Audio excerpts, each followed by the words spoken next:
Okay, hi guys and welcome to hopefully a short episode today because I want to announce a few things. Firstly, I want to present to you a watch that I co-designed a couple of years ago and the story behind it, and also announce that we will be restarting events, Gentry meetups, where you can meet me and other like-minded watch enthusiasts. So that is very exciting indeed. So without further ado, let's get into it.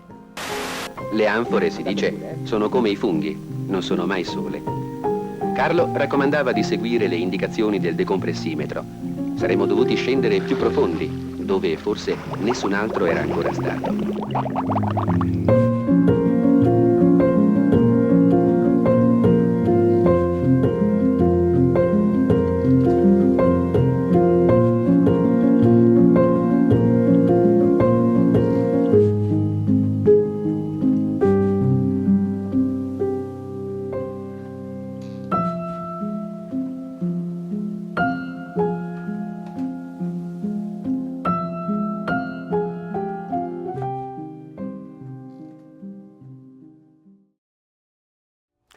So I'll start off with a quick wristwatch check. Wearing a Dan Henry 1972. I did say in my last state of the collection at the end of last year that I was considering selling it, but yeah, I've decided to keep it because it has sold out and the prices on the used market are going crazy. So if I get seller's remorse, I'm going to lose so much money, and I'm still enjoying it. So yeah, it's staying. So in just a moment, I'm going to share with you a world premiere of the 1545 Sand Shark. This is an Urban Gentry limited edition of only 100 pieces. Now, obviously, I cannot review the watch myself, as it would be, well, it'd be totally biased, unlike my typical independent reviews. But what I can share with you is the significance of it, how I became involved in the brand, the story of its design, how it evolved, the meaning of the name, for example, all these kind of things. So this is not, you know, your typical spec list, positive, negatives, all that stuff. As many of you know, when I started my channel almost a decade ago, one of the earliest purchases I made was the iconic Squale 1521. That watch impressed me so much with its distinctive design, ultra-capable specs, and just utterly beguiling looks, it quickly converted me to a collector of the brand. It was the perfect place to start, as it was based on their archetypal Squale master watch of the 1960s. Naturally, I loved the rich history of the brand, its involvement in creating some of the first dive watches ever made during the 1950s, with its founder, the late great Charles von Buren, and his pioneering real-world research in case, dial and bezel production. He was a true visionary and an early innovator in dive watch design, being a diver himself on many archaeological expeditions off the coast of Italy. Although he was Swiss, his relationship with the Mediterranean Sea and the Italian Maggi family would become key to its identity and the future of the brand. He helped big names like Blancpain, Rolex, Doxa, Tag Heuer, Zinn, and many others to become the brands they are today when it comes to their dive watches. The fact that Squale is, and still to this very day, an independent brand, along with being owned and run by those who worked with von Buren and his family, is almost unheard of in the watch world. It's the equivalent of an apprentice of Abraham Louis Breguet running the brand today and it not being part of a giant conglomerate. But that is a discussion for another time. Today they are still going very strong, in fact better than ever, continuing their tradition of prestigious official collaborations with the Marina Militare, elite Italian police diving units, and most impressive of all, the legendary Dras Group. If you are into diving or Italian history in general, you will undoubtedly appreciate just how significant these achievements truly are. So where do I fit into all of this? Well, their independence is an important aspect, as it allows Squale to be very different in the way it operates. They often reward their authorized dealers, friends and collectors of the brand, specialist forums, or prestigious maritime-related entities with unique limited editions. Now, Mark is a great example. They made a watch in collaboration just for his store, the Montauk, gorgeous watch.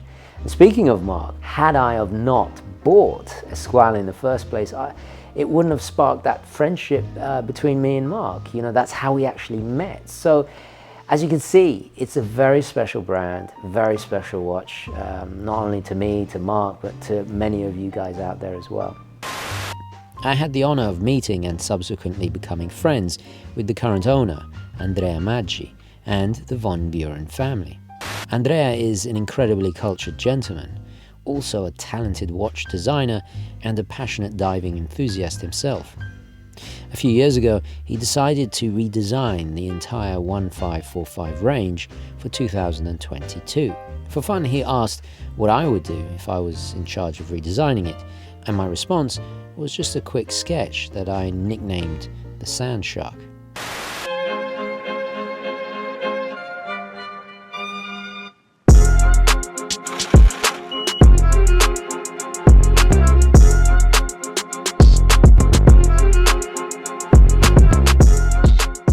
The idea was simple: a balanced, no-date version without a ghost date position via a Sellita SW200 to keep it in budget, as the 1545 family is the entry level to the Squale brand. The triangle indices are inspired by shark teeth, kind of like the Seiko Munster dial's layout and how it got its nickname.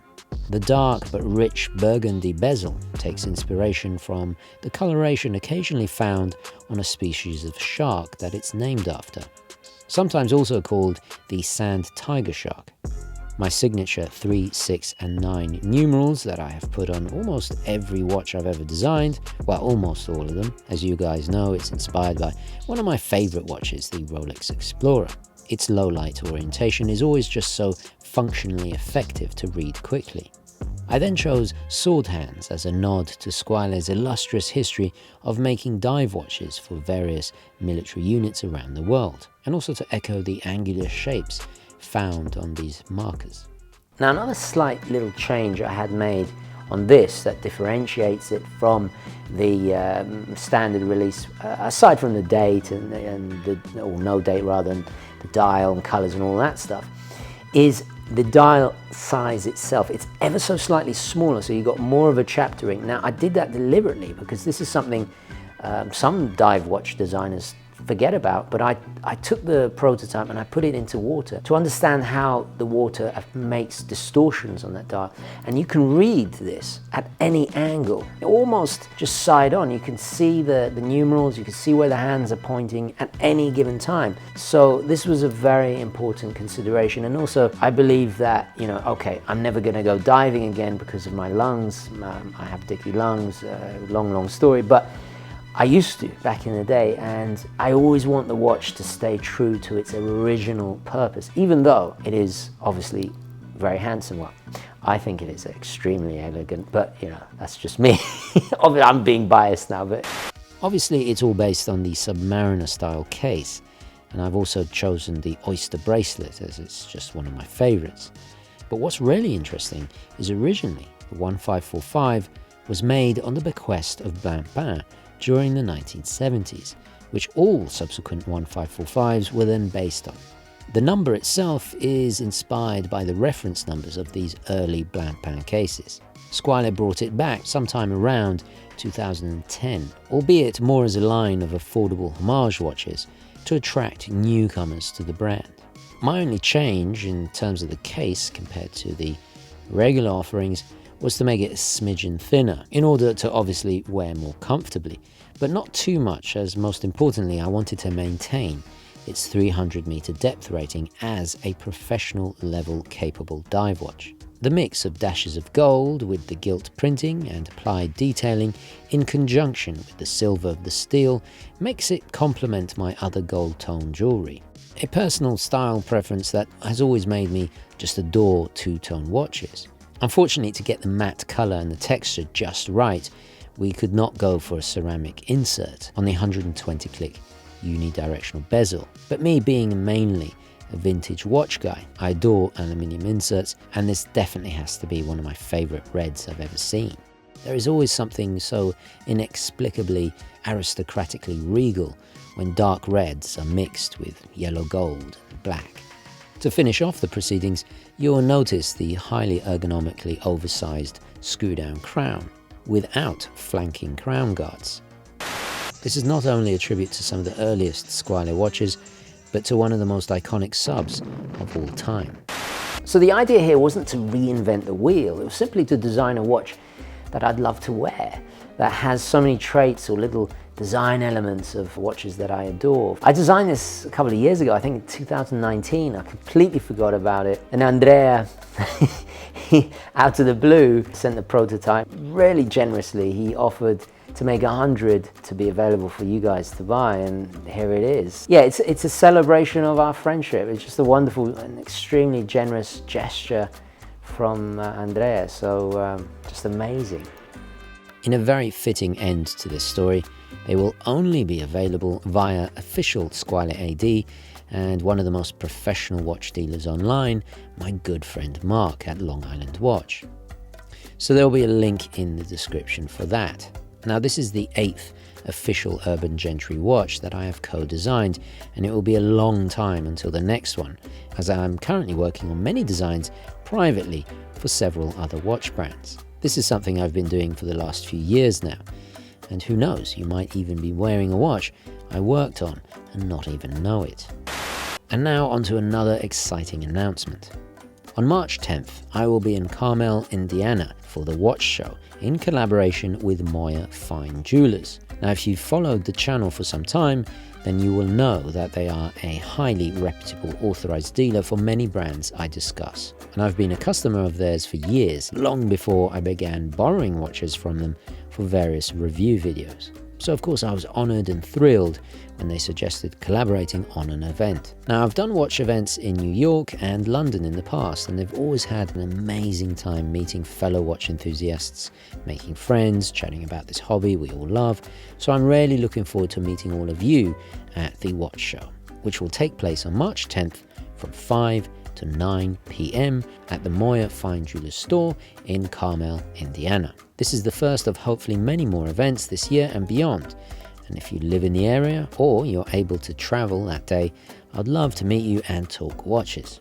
There will be cocktails, hors d'oeuvre, live watch reviews, prizes, and lots of other cool fun stuff. Now, I don't care if you're wearing a $10 Casio F91W or some JLC Tourbillon, some amazing thing like that. It's all amazing. It's about coming together, meeting people, having fun, and sharing this wonderful thing that all unites us, this love of watches. Now, to RSVP, there'll be a link down below, so do check it out. If you want to come along, it's completely free, so why not? Unfortunately, Hugo Mountbatten will not be attending as we cannot guarantee your safety. Oh well. But I will be there, and I look forward to seeing you either in the next video or at the event. Thank you so much for watching. Please don't forget to like this video, especially if you want to see more events, more videos like this, all that good stuff. It's the best way to support the channel. Onwards and upwards. Thank you for watching. Ciao.